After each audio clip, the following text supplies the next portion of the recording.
Everyone, study with সোনিয়াতে তোমাদের সবাইকে স্বাগত। আজকে আমি আলোচনা করতে চলেছি সাঁওতাল বিদ্রোহের দ্বিতীয় যে খণ্ডটা সেটা। আজকে আমরা এটা নিয়ে পড়ব যে এই সাঁওতাল বিদ্রোহের ফলাফল কী হয়েছিল এবং তার বৈশিষ্ট্যগুলো কী কী ছিল। তার আগে বলে নিই, কালকে অবশ্যই ছিল সরস্বতী পুজো, তো সবাই নিশ্চয়ই আনন্দ করে মজা করে কাটিয়েছো। সবাই ভালো থেকো আর সবারই যেন জ্ঞান বুদ্ধি আরও বাড়ে সঠিকভাবে। তো আলোচনা শুরু করার আগে আমি বলে নেব, আমরা এই দুজন নায়ককে অবশ্যই চিনি। হ্যাঁ, আমি নায়কই বলবো, কারণ এই দুজন ব্যক্তিত্ব না থাকলে সাঁওতাল বিদ্রোহ হয়তো এতটা বড় রূপ নিতে পারতো না। ইনি হচ্ছেন সিধু আর ইনি হচ্ছেন কানু। তো এনাদের সম্পর্কে আমরা ডিটেলসে জেনেছি এবং এনাদের ওপর কীভাবে অত্যাচার করে ইংরেজরা বন্দি করে সাঁওতাল বিদ্রোহকে দমন করেছিল। কিন্তু আজকে আমরা যে বৈশিষ্ট্য এবং এর ফলাফল কি হয়েছিল সেটা নিয়ে আলোচনা করব। তার আগে বলে নিই, আমার চ্যানেলের নাম হচ্ছে স্টাডি উইথ সোনিয়া। যদি তোমরা হ্যাশট্যাগ দিয়ে চ্যানেলটিকে সার্চ করো না, তাহলে খুব সহজেই কিন্তু তোমরা এই চ্যানেলটিকে খুঁজে পেয়ে যাবে এবং এখানে তোমরা দেখতে পাবে একটা প্লেলিস্ট বানানো আছে। সেখানে কিন্তু তোমাদের এই সমস্ত রিলেটেড সমস্ত ভিডিও রয়েছে। এরপরেই আমি নিয়ে আসবো সাঁওতাল বিদ্রোহের সম্পর্কে কিছু ছোট প্রশ্ন, পরীক্ষার জন্য ভীষণ ইম্পর্ট্যান্ট। তো চলো কথা না বাড়িয়ে এবার আলোচনা শুরু করে দিই। সাঁওতাল বিদ্রোহের বৈশিষ্ট্য কী ছিল না, ঔপনিবেশিক ব্রিটিশ শাসনের বিরুদ্ধে সংগঠিত সাঁওতাল বিদ্রোহ ছিল এক বৃহত্তর উপজাতি বিদ্রোহ। স্বাভাবিক, এরা উপজাতিই ছিল, তাই না? নির্দিষ্ট জায়গায় এরা বসবাস করত এবং বেশিরভাগ এরা বাস করত পাহাড়ের প্রান্ত দেশে। সেটাকে বলা হতো দামিনী কোহ, মানে পাহাড়ের প্রান্ত দেশ।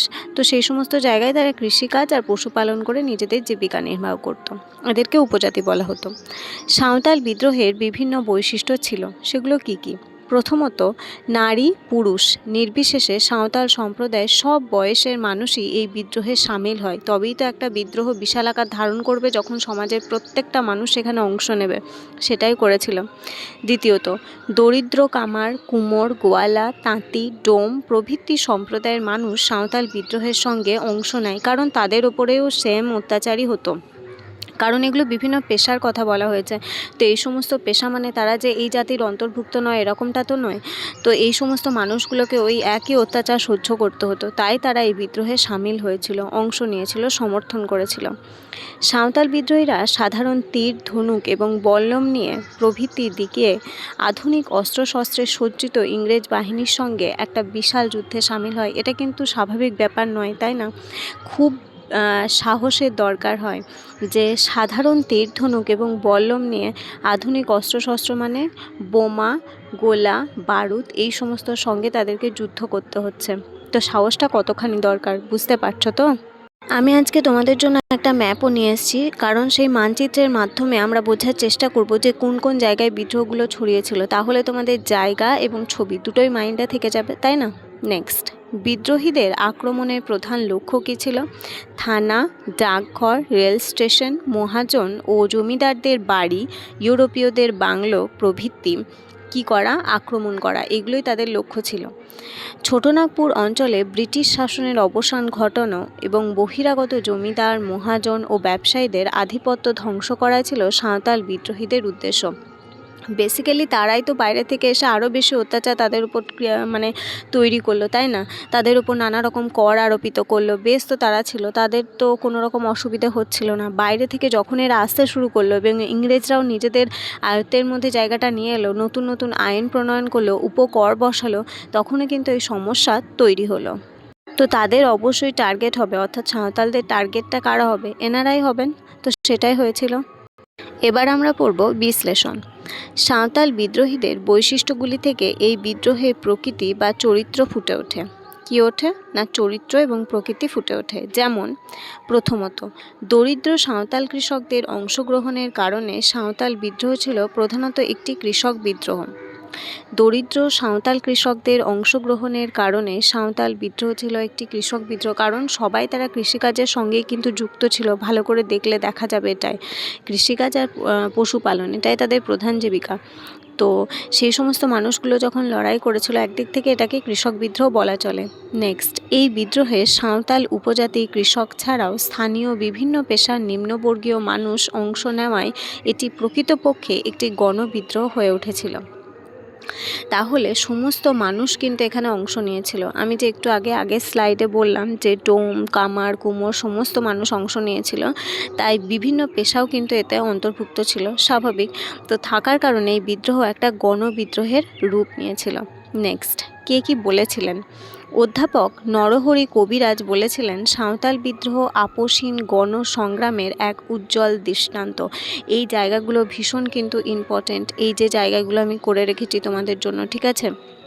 এগুলো থেকে আমি ছোট প্রশ্ন নিয়ে আসবো, কিন্তু তাও কে কি বলেছিলেন, যেমন নরহরি কবিরাজ কি বলেছিলেন, তারপরে আরও কিছু জনের নাম আমরা পরবর্তীকালে পাবো। তো তারা কিভাবে এই সাঁওতাল বিদ্রোহকে দেখেছিলেন সেটা কিন্তু খুব ইম্পর্ট্যান্ট। তৃতীয়, এই বিদ্রোহে নারীরাও অস্ত্র হাতে পুরুষদের সঙ্গে অংশ নেয়। অস্ত্র মানে মনে রাখতে হবে ওই তীর, ধনুক আর বল্লম, এর বাইরে কিছু না। চতুর্থ, এই বিদ্রোহে শুধু জমিদার মহাজন বিরোধিতা নয়, বিদ্রোহের অন্যতম দিক ছিল ব্রিটিশ রাজশক্তির বিরোধিতাও করা, কারণ ব্রিটিশদের জন্যই তো জমিদাররা এখানে এসে তাদের উপর অত্যাচার করছিল, তাই না? আর ব্রিটিশরাও একদম প্রত্যক্ষভাবে এসেও যুদ্ধ করছিল। সাঁওতাল বিদ্রোহের মূল কারণ ছিল অর্থনৈতিক শোষণ, পরে তা স্বাধীনতা লাভের স্বপ্ন সঙ্গে যুক্ত হয়, কারণ তারা তো স্বাধীন ছিল না। তারা পশুপালন করতে যাবে, তার উপরে কর বসাচ্ছে, কর দিতে হবে। তুমি এই ফসল ফলাচ্ছ, কর দিতে হবে। তোমার জমি হতেই পারে, কিন্তু তোমার এই জমিতে নীল চাষ করতে হবে বাধ্যতামূলক, এবং তোমার ফসল যে ফলাচ্ছ সেখানেও আমাকে কর দিতে হবে। তো এই যে জিনিসগুলো, তাহলে তারা তো আর স্বাধীন হচ্ছে না, নিজের মতো কিছু করতে পারছে না। তো তার জন্যই তারা এই বিদ্রোহে নেমেছিল। সাঁওতাল বিদ্রোহ ব্যর্থ হলেও এর ফলাফলও গুরুত্ব ছিল সুদূর প্রসারী। এটা ভীষণ ইম্পর্ট্যান্ট।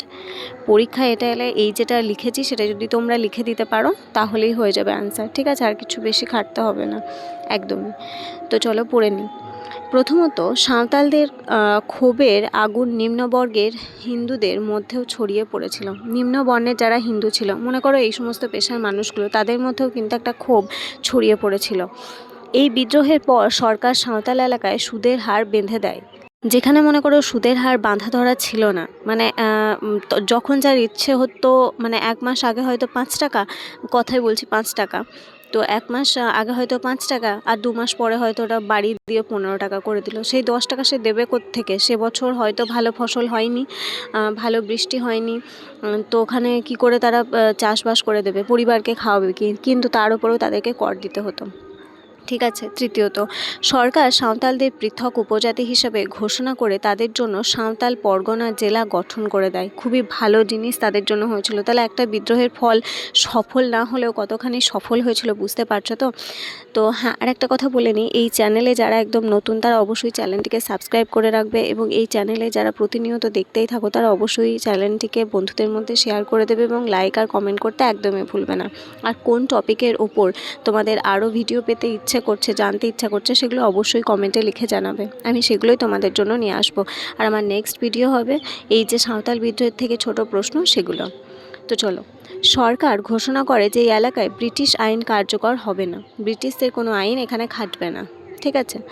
সাঁওতাল এলাকায় বাঙালি মহাজন সহ বহিরাগতদের প্রবেশ নিষিদ্ধ হয়। তাহলে কতখানি সফল বুঝতে পারছো? ওই জন্যই আমি একটু আগে বললাম যে এই আন্দোলন পুরোপুরি সফল না হলেও অনেকখানি সফলতা লাভ করেছিল। তবে হ্যাঁ, একটা ধর্মান্তরের যে ব্যাপার ছিল, তাদেরকে ধর্মান্তরিত করা হতো, সেটা হয়তো আটকানো যায়নি, কারণ এখানেই পাবো। ষষ্ঠত, খ্রিস্টান মিশনারিদের এই অঞ্চলে প্রবেশ ও সাঁওতালদের মধ্যে খ্রিস্ট ধর্ম প্রচারের অবাধ সুযোগ দেওয়া হয়। মানে তাদেরকে খ্রিস্ট ধর্মে দীক্ষিত করা যাবে। কি বললাম, আইনের একটা ফাঁকও থাকে, কিন্তু যাই হোক, এই আন্দোলন অনেকখানি সফল হয়েছিল। সুপ্রকাশ রায় এখানে কি বলেছিলেন? সুপ্রকাশ রায়ের মতে এই বিদ্রোহ ছিল ভারতের যুগান্তকারী মহাবিদ্রোহের অগ্রদূত স্বরূপ। ডক্টর রমেশচন্দ্র মজুমদারের মতে 1857 খ্রিস্টাব্দের মহাবিদ্রোহকে স্বাধীনতা সংগ্রাম বলে অভিহিত করা হলে সাঁওতাল বিদ্রোহকে স্বাধীনতা সংগ্রামের মর্যাদা দেওয়া উচিত। স্বাভাবিক, তাদের আন্দোলন কোনো অংশেই এই মহাবিদ্রোহের থেকে একটুও কম ছিল না, বিশাল আকার ধারণ করেছিল। এই সাধারণ সাঁওতালরা যে পরিমাণ লড়াই করেছিল। এবার আমরা এখানে দেখতে পাচ্ছি একটা ছবিতে, খুবই আবছা, তোমাদের বইয়েও দেখতে পাবে, এটা বই থেকেই নেওয়া হয়েছে তোমাদের বোঝানোর জন্য। এখানে দেখো ঘোড়ায় চড়ে কিছুজন যাচ্ছে, তাদের হাতে কিছু একটা অস্ত্র ধরা আছে, আর এই সাইডে যাদেরকে দেখতে পাচ্ছ তারা না সাঁওতাল। সাধারণ মানুষগুলোকে পেছনে হাত বেঁধে তাদেরকে জোর করে নিয়ে যাওয়া হচ্ছে তাদের সাথে। অত্যাচার করা হচ্ছে, ঠিক আছে। এখানে লেখাও আছে সাঁওতাল বন্দীদের নিয়ে যাওয়া হচ্ছে, কীরকম অত্যাচার ভাবো। এই দুজনকে তো আমরা চিনি, সিধু আর কানু নায়ক, তার সঙ্গেও আরও কিছুজন ছিল, চাঁদ, ভৈরব, বীর সিং, কালো প্রামাণিক, ডোমন মাঝি প্রমুখ। এবার আমরা কোন কোন জায়গায় এই বিদ্রোহ হয়েছিল সেই জায়গাগুলো আরেকবার ভালো করে দেখে নেব, ঠিক আছে। এখানে দেখো অনেকগুলো ম্যাপে তোমাদের কালারফুল আছে চিত্র, এটাও বই থেকেই নেওয়া, কিন্তু এখানে যে এই যে কেন্দ্রটা আছে মানে নীল রঙের যে বিন্দুটা আছে, সরি কালো রঙের যে গোলটা আছে, সেখানটাই কিন্তু বিদ্রোহ হয়েছিল, বাকিগুলোতে হয়নি। তো সেই জায়গাগুলো একটু ভালো করে দেখে নিই। পালামৌ, ম্যাপের মাধ্যমে বুঝতে পারছো এখানে লেখা আছে পালামৌ, এখানে হয়েছিল। লোহারডাগা এখানে, তারপরে গুমলা, ঠিক আছে। নেক্সট এই জায়গাগুলো এই জন্যই ম্যাপে দেখাচ্ছি যাতে তোমাদের একদম মাইন্ডে থেকে যায়, আর ম্যাপ দেখে পড়লে জায়গার নাম কিন্তু খুব ভালোভাবে মুখস্থ হয়ে যায়। এটা হচ্ছে হাজারিবাগ, তারপরে কোথায় বোকারো, গিরিডি, ধানবাদ, আর এটা পুরোটাই সাঁওতাল পরগনা, ঠিক আছে। দুমকা, দেওগড়, গোড্ডা, সাহেবগঞ্জ, পাকুড়, জামশেদপুর, এখানে লেখা আছে পূর্ব সিংভূম এটা। তো এই সমস্ত জায়গায় কিন্তু সাঁওতাল বিদ্রোহ একটা বিশাল আকার ধারণ করেছিল এবং বিদ্রোহ হয়েছিল। তো আজকের মতো আমি আমার আলোচনা এখানেই শেষ করছি। তোমাদের কেমন লাগলো অবশ্যই জানিও, কমেন্ট করতে কিন্তু একদমই ভুলবে না, ঠিক আছে। আর ভিডিওটা 2 থেকে 3 বার দেখবে, তাহলেই কিন্তু তোমাদের ভালোভাবে মুখস্থ হয়ে যাবে, ঠিক আছে। চলো টাটা।